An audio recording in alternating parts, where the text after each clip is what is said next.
Hey, what's up, trash talkers? We are here tonight to do a special Big Earl NFL Pick'em. Now, the boys didn't do UFC Pick'em this week because, well, they don't like the fight card.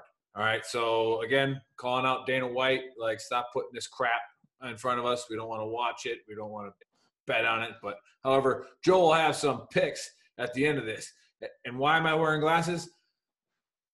I may have done something before this started, okay? So, and I got people that are watching. Can't be seeing the eyes like that, all right? So just don't worry about it. I had to get in the right mood to do this NFL pick'em because I picked some crazy stuff this week. All right, last week, if you paid attention, all 35 of you degenerates that watched this and then 5 of Joe's family members, is I went 3 for 4 on my locks with the spread. All right, the only thing that cost me was that damn Buffalo Bills-Jets game, okay? Like I said, the Jets weren't going to score. However, the Bills threw an interception first freaking drive at the 5, and then they scored a touchdown, right? 6 field goals, Buffalo. 6. Roger? Okay, so 6 field goals, and you cost me my 14 parlay that was going to pay out pretty nice. Okay, so that was your fault, Buffalo, but I'm over it. I forgive you. So let's get on to this week. Now, I'll be honest, if I picked on Thursday, I definitely would have picked Carolina to beat Atlanta. All right. So everybody was. Actually, they were only a 1.5 point favorite. So well, you know where I live. Right. Yeah, they were only a 1.5 point in favorite in Vegas. So Vegas obviously knew something better than us this time. Usually they don't. That being said, did you watch that play where they murdered Teddy Bridgewater with 2 personal fouls? Dude, how about the guy acting like he was surprised he got tossed? It's like, dude, that's he's assault, not the one brother. who should have been tossed. Like, Fowler should have been tossed because he tripped him. Like, dude, you weigh 255 pounds and you just kicked the guy in the knee as he was running. Like, that's dirty pool, bro. The other guy, I give those big guys a little bit of credit when they late hit because they're usually a little dumber than linebackers. And once they start going downhill, you're not stopping them, right? And he probably didn't expect Bridgewater to just fall over in front of him from being tripped by Fowler. Like, so there's literally 2 personal fouls, and then that cost the game big time there. And the 2 4th and 1s that Carolina couldn't get, just garbage play calls. You know what Bridgewater looked like in the 4th quarter? Hurt. A guy who was hurt. Yep, a guy who probably shouldn't be in there. But Teddy Bridgewater, ability aside, is a freaking soldier, man, and he's a good pro. He's just a serviceable pro. You know. You see that stat that they put out there? He had a perfect passer rating in the first half. That's the second time this year that he's had that. Yep. There's only been one other quarterback to do it, and he's done it twice. So and who's he throwing to? You know. Well, he's got DJ Moore, who he didn't throw to in the first half. Well, DJ Moore's solid, but he doesn't have a big prototypical outside, guy. I mean, Curtis Samuel, they use them as an H-back like Ohio State did now. Yeah, but again, Atlanta, Terry Bradshaw said it on Fox. He said, Atlanta's the best 1-6 team you've ever seen in the NFL. And that being said, like what happened last week, thank God, because I picked Detroit. They just had I have a conspiracy theory about that game, Nick. Are they trying to get I think Trevor Lawrence? in some kind of deep state power grab payoff move, I think that the Lions switched uniforms with the Falcons in the 4th quarter because that is the only way. Because the Lions look like the Falcons and the Falcons look like the Lions. I mean, horrible. I'll take it. The absolute debacles that Atlanta has done in the second half, it's historic. The Todd Gurley fall down. Oh, it's beautiful. Oh, gross. Like, he tried so hard. Who had money on that game? Well, if you had money on the over, it didn't hit, but let's just say it was around that, you'd be so thrilled. Anyways, again, with that Todd Gurley thing, you can give him all the crap in all that you want. All right. He scores a touchdown, your defense, you took the lead. Like, so what? Your defense needs to stop him. It's a team game. All right. That's number 1. Number 2, why'd you run it? Why don't you take a knee? Take a knee if you're that scared. If that's your plan is to not score, then take a damn knee. You're better off giving them the ball at the 5-yard line without any type of motivation than you are acting all sad that you just scored a damn touchdown. Anyways, we're getting a little bit off. We're on topic, but let's get with these picks right now. Indianapolis at Detroit. Detroit is a 3-point dog at home. Now, Detroit. Ooh, I like that. Detroit is 0-2 at home. Both their cornerbacks got banged up against Atlanta. Indianapolis is coming off a bye. So being objective, Indianapolis having 2 weeks to prepare and Detroit being banged up, I got to go with Indianapolis on this one. Just got to take them. I've been riding that Detroit train for 2 weeks, and I'm going to get off. I'm hopping off because, damn, they've tripled their win total in the last 32 games. So they're due for a loss statistically. Well, they're due for a Lions, Yeah. I love you, Grandpa. Dress them up any way you want. They're still the Detroit Lions. Detroit Lions. They'll come back. Next game, the Los Angeles Rams at Miami. Miami is a 3.5-point dog at home. Who they bringing in? They benched Fitzmagic, and they bringing in Tua. Tua against who? Aaron Donald. Welcome to the NFL, Tua. Touche. Now, like I said, Miami got both their cornerbacks back, but unless there's some crazy turnovers down in Miami with the hurricane that just went through, Rams are going to cover that spread. I'm calling that, but you never know any given Sunday. And the Raiders at Cleveland. Okay. Cleveland is a 2.5-point favorite. Upset alert. The Raiders are taking them. The Raiders are going to take Cleveland. You saw the pretty boy media that said, oh, did you see when Odell Beckham got hurt and Baker Mayfield got better? Okay. No quarterback is better without Odell Beckham. Okay. You put Odell Beckham on the field, every single quarterback is better. Okay. It's just Baker started out 0-for-5 with an interception against Cincinnati. All right. There was a guy named Brett Favre who used to start every game like that. Every game, Brett Favre started off like he's going to throw 4 picks on the first 3 throws. Like, I mean, you can't. It's impossible, but he's going to figure out a way to do it, right? So until he calms down, he starts throwing darts. But without Odell and the Raiders coming off a shellacking from Tampa Bay, which was one of my locks, by the way, called that big time. Raiders taking them down. Upset alert. All right, now you got Minnesota at Green Bay. Now, I've made Green Bay a lock 2 weeks in a row, 1 for 2 on them. Excuse me. Green Bay 6.5-point favorite at home. They beat Minnesota by 20 last time. All right. Minnesota just had their starting linebacker pop for the COVID. All right, he's in the protocol. Aaron Jones is not playing again, and that's sad because I just got one of his boxes of cereal. It's pretty legit, but that's fine. We have running backs for days, and we have the system to do it, as we proved last week with their big Does it have win. marshmallows in it? It does not have marshmallows. Aaron Jones is too freakishly of an athlete to eat marshmallows. Is it fancy pants healthy? It's good enough for kids. We'll say that. It's an in-between. It's an in-betweener. Tweener. Party. Yeah. Well, I got Green Bay at home. Easy win. And It's a lock. That's 2 locks right there. I'll lock them up as North champs. Yeah, the Bears. You never know. I mean, obviously it's not a lock, but I mean, I just don't see it with the way Rodgers is playing, with the way they got it clicking. He's done more with less. Yeah. Well, again, that's we've had great coaches, except for a few in the last 35 years, which is nice as a Packer fan. But man, what LaFleur is doing, that's why they didn't draft receivers. They don't need receivers. He has the play calls to get them open. They just got to catch the damn ball. Yep. So you got the next one, Pats at Buffalo.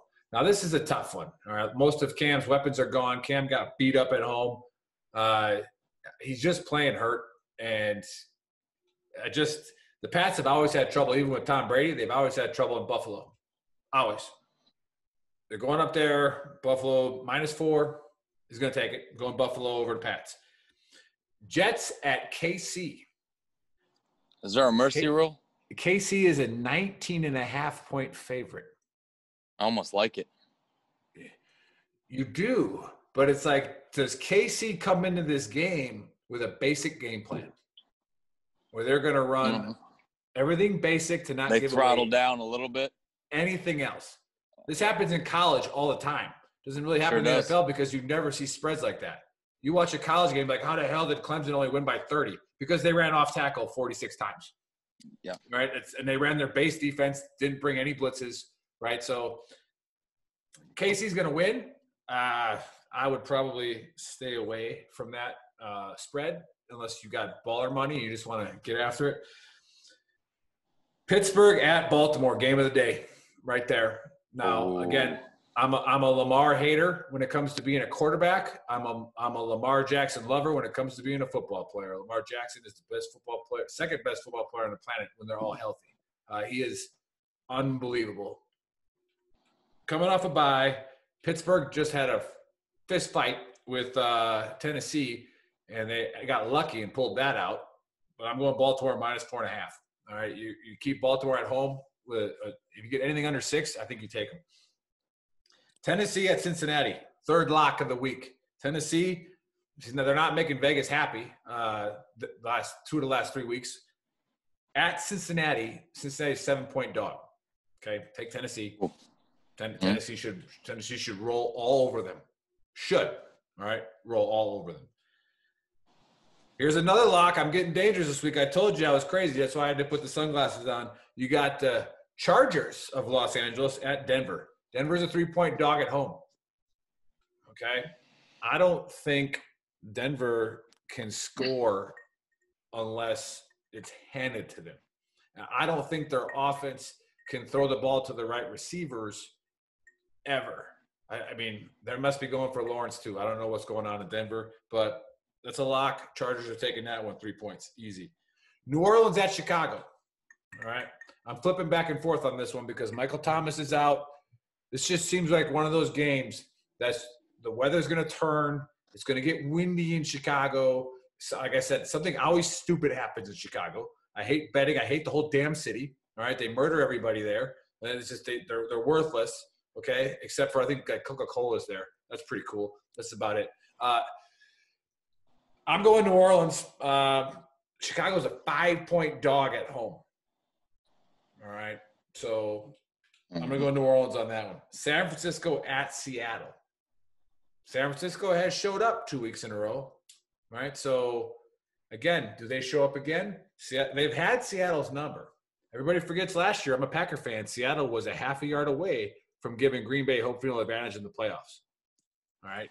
He didn't get in the end zone on the last play of the season, Sunday Night Football. Didn't get in, right? Half a yard. And it was John Ursua from the University of Hawaii, who I watched play multiple times, right? So, anyways, I'm going to go with Seattle at home. All right, 3-point favorite. Vegas has that as a pick 'em pretty much, but they give Seattle the 3-point home advantage. Dallas at Philly. Gross. Worst game.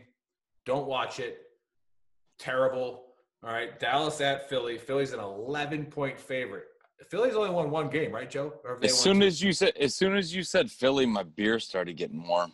Did you see that? Gross. Yeah. Sick. I mean, they only allow like 8,000 people in the stands, and they had a fight in their stadium. It's like, come on, guys. Like 7,900 of them are assholes too. Mm-hmm. But yeah, I got to go with Philly because Dallas. I mean, what the hell? I mean, it's Mike McCarthy. I'm a Packer fan. Mike McCarthy sucked, but I thought he'd be basic. I thought he'd be basic enough for Dallas to win. Like but again, he couldn't control one player. The Packers have an organizational expectation of your attitude, right? You don't tweet, right? You don't do dumb stuff. He couldn't control one prima donna in Green Bay. He couldn't control Aaron Rodgers. What the hell makes you think he's going to control Dallas? To that shit show? Not a chance. Like, no, guys. Sorry. And then we got Tampa Bay at the Giants. I don't know what Vegas is doing here, but they only have Tampa Bay as a 13-point favorite. All right, I'm riding that Tampa Bay train as long as Gronk is healthy. People don't realize they have 2.5 Hall of Fame tight ends on their team. All right, they have Antonio Brown now after a couple weeks of practice. They are going to score 40 to 50 points a game from here on out. You better come ready to score. Let your defense loose a little bit, keep everybody in front of you, and you better prepare for a shootout. All right. Yep. Everybody can scream the Tom Brady greatness, but they literally gave him like 17 weapons that are just good and a good defense. Their defense is pretty good. So yeah, there's my picks for the week. Let me go over my locks again. I got the Rams at Miami -3. They're -3.5. All right, take that game. Take Green Bay over Minnesota by 6.5, and then take Tennessee at Cincinnati. And the last lock is Tampa Bay Monday night. Put all your money in that game. Take the over. Even if New York doesn't score, Tampa Bay might score 60. So especially if you roll with Nick on his first 3 locks and you're doing well come Monday night. Yeah, then you can hedge bet, right, Nick? Nick, what'd you teach me? I taught about a hedge. When he called me and said, the good lead in the UFC, when he called me and said he was 1 win away from $3,900, I go, you tell your friend, your bookie right now that you want $1,600 on the other guy, right? Because at least you're guaranteed half of that 3,000, right? So yeah. I taught about a hedge bet. Hey, VTT Nation, just a little FYI, just a caveat on what Nick said.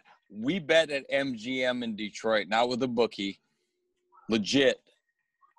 It was legal. The guy gets bet legal, and you'll get paid legal. Joe's the only guy I see him get his bookie ships money to him, FedEx. But anyways, you're filthy. Holy shit! You made the call. I'm sorry, I had to do it.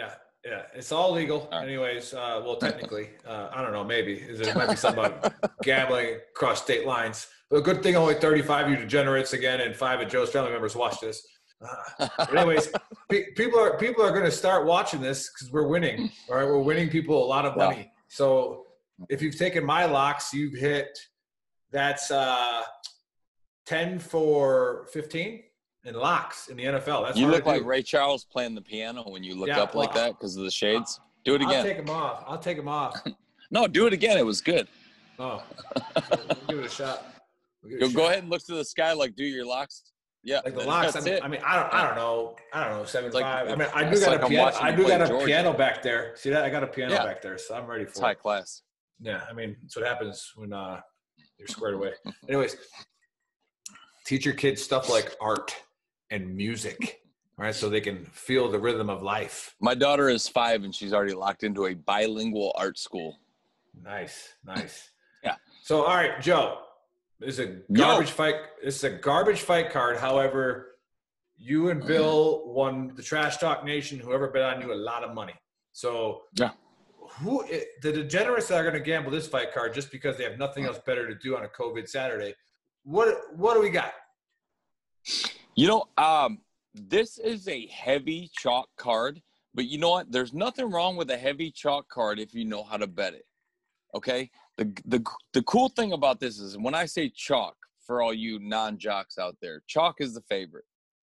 Yeah, chalk is when you pick in like the NCAA and you pick all the 1 seeds and you go down, you pick the highest seed. That's called going chalk. So if you go chalk on this card and you go multiple fights, people get scared of doing these parlays, but when you're seeing fight after fight after fight after fight, -300 and over favorites, there's a reason why that's happening.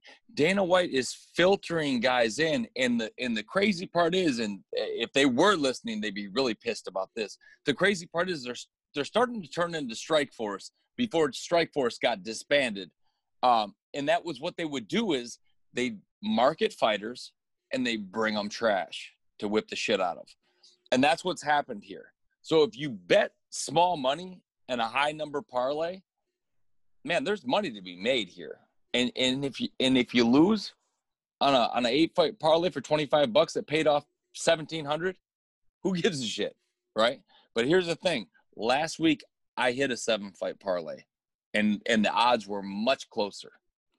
Not only Yes, did I you hit did. it, I picked the finish on almost everyone too. So when I tell you this, it's not willy-nilly. And if you're gonna bet, this is the way I bet, and I will show my bet slips tomorrow. Yeah, absolutely. We're gonna put your Trash bet talk slips on tomorrow. there. Yeah. Yep. You froze up for the first time. Don't worry, I will not make fun of you today for that because that's your only freeze cool. up. If it All right, freezes up thanks. again, you're free game. All right, Yeah, so I'm done. All right. no, I'll put that bet slip on this. I'll put that bet Am I slip on going the on the screen trigger right now. level scale if I do it again? No, well, maybe. I think you're at 0.5. You're at 0.5. I'll give you credit where credit is due. You actually unpissed me off when I watched that. I was laughing my ass off. I was like, fuck it. All right, that's great. what I'm Good here job, for, Nick. Joe. That's what I'm here Thanks, for. buddy. I'm a resiliency Support. trainer. All right. So okay, so on this card, I guess I'm done. Anderson's No. I'm just saying, yeah, let me Anderson Silva is 45, almost 46 years old. His last fight, he went down from a leg kick. They're trying to sell this like he's got a chance, and they're listen, you parlay this Uriah Hall by knockout. Parlay Uriah Hall by KO. He's a devastating striker. He's a great athlete, and I don't want to see Anderson Silva in there. That's how strongly I feel about this fight. I actually feel bad because the guy's greatest middleweight of all time, and I don't even want to see him take this ass whooping. He's 6 years older than us, Nick. Yeah, against a top 10 middleweight. It's a bad idea. Anyways, and then we got Greg Hardy, the old defensive end sack artist from, the only team that would take him after Carolina dumped him in the Dallas Cowboys. But he's fighting Maurice Green, who is a fighter out of Jackson Wink, which is where our buddy Daniel Gonzalez works. And I told him, I said, I love Maurice Green's game. I think he's really stepped it up, but against Greg Hardy, no. He stands too tall, and Greg Hardy hits too hard. So I got Greg Hardy, parlay that by knockout because he's a minus 320 favorite. So you got a 4-fight parlay or 4-pick parlay between two fighters that I feel very heavily are going to finish fights. And then you got Bobby Green versus Moises. Bobby Green's a heavy favorite, but this guy he's fought everybody. He's a stud. I got him by decision. So if you really wanted to do these 3 fights and then parlay the finishes, which Vegas will let you do, you take Bobby Green by decision, Greg Hardy by knockout, and Uriah Hall by knockout. There's also on the prelim card, there's a ton of minus 300 and up favorites that you can parlay with this. Aaron Hernandez, take him on the money line and add him into your parlay. Strickland, take him on your money line, on the money line, and add him to your parlay. That I honestly, I don't see how you can go wrong there. Now that's what you got to do when it's a chalk fight. You got to parlay them to make some money back. And I feel very, very confident about those picks. And I'll repeat them if you want to, Nick. I just wanted to give some explanation. Yeah, say it one more time. Say it one more time for everybody. Pay attention, everybody. All right, here we go. Is first fights on the prelims. Take Strickland in a middleweight bout. He's minus 3. Take Strickland in the money line. Then Hernandez is the last fight on the prelims. Take Hernandez over Gruchenmacher. Take the money line on that too, because that one's an iffy one on how it will end, but Hernandez will probably win by knockout. Then on the main card, take Bobby Green and take that fight to go to the distance, because both these guys have like 4 out of their last 5 are decisions. Either one are finishers, are not big dudes. Then take Greg Hardy by knockout. And then Uriah Hall by knockout. So you parlay those. That's actually a 6-fight parlay on the main card. And then if you add those 2 guys in off the prelims, you got an 8-fight parlay that I feel are very, very – look, I picked 7 fights correctly last week. Actually, I picked 9 out of 10. So only a couple of my parlays lost, and unfortunately that was one of the ones Nick bet on. But I got a feeling we're both going to be real happy tomorrow. So that's it. All right, there you have it, Trash Talkers. Make sure you pay attention to our locks and then Joe's parlays. Like I said, he turned up $50 into about $1,700 last Saturday. So pay attention, pick them right, and if you don't have that much money, don't gamble. All right, see you guys on tomorrow. Tomorrow, good announcement. Tomorrow we're going to record All right, we have Justin Garber coming on, the actor who's in all the combat veteran movies and TV shows, and a little funny And the skits. phenomenal NCO board. Yeah, the NCO goes to the board. Like, we got that guy coming on, so hopefully it's a fun time. So we'll release that about 8 o'clock tomorrow night. So Trash Talkers, see you then.